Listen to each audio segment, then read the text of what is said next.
Bonjour, mon nom est Marianne. Bienvenue à cette capsule de pranayama portant sur la respiration alternée, appelée en sanskrit Nadi Shodhana. Ce pranayama a un effet équilibrant sur notre cerveau puisqu'il atteint les deux hémisphères de notre cerveau, l'hémisphère yin et l'hémisphère yang. La façon de le pratiquer, on utilise notre main droite dans un geste traditionnel dans lequel on replie l'index et le majeur à la base de notre pouce. Les autres doigts sont allongés sans être tendus.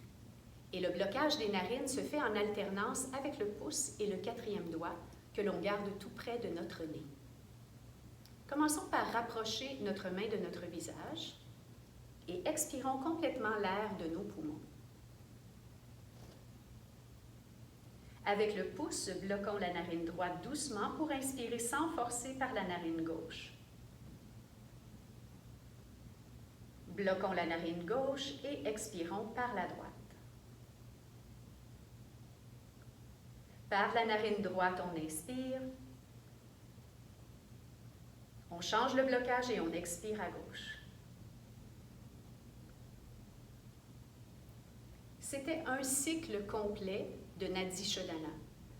On constate alors qu'un cycle complet comporte deux inspirations et deux expirations. Le cycle débute par une inspiration par la narine gauche et se termine par l'expiration par la narine gauche. Reprenons.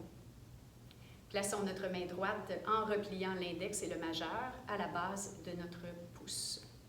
Plaçons la main près de notre visage et expirons complètement l'air des poumons. Avec le pouce, bloquons la narine droite, inspirons par la gauche. Bloquons la narine gauche et expirons à droite. Par la narine droite, on inspire.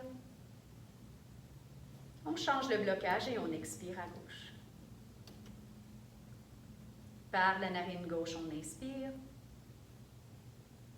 On change le blocage, on expire à droite.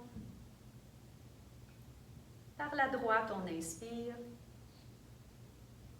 On bloque avec le pouce et on expire à gauche. Par la narine gauche, on inspire. On bloque avec le quatrième doigt, expiration à droite.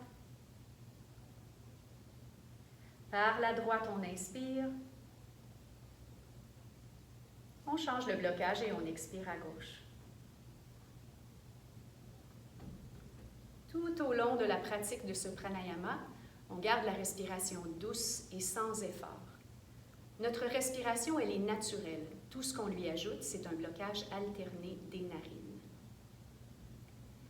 Alors, ce pranayama a un effet équilibrant et apaisant sur notre cerveau, ce qui peut très bien nous prédisposer à une pratique de yoga, à une méditation ou au sommeil. Pratiquez un minimum de 12 à 15 cycles pour obtenir les effets thérapeutiques du pranayama. Et pour des effets encore plus apaisants, encore plus équilibrants, encore plus satisfaisants, pratiquez plus longtemps. Namasté.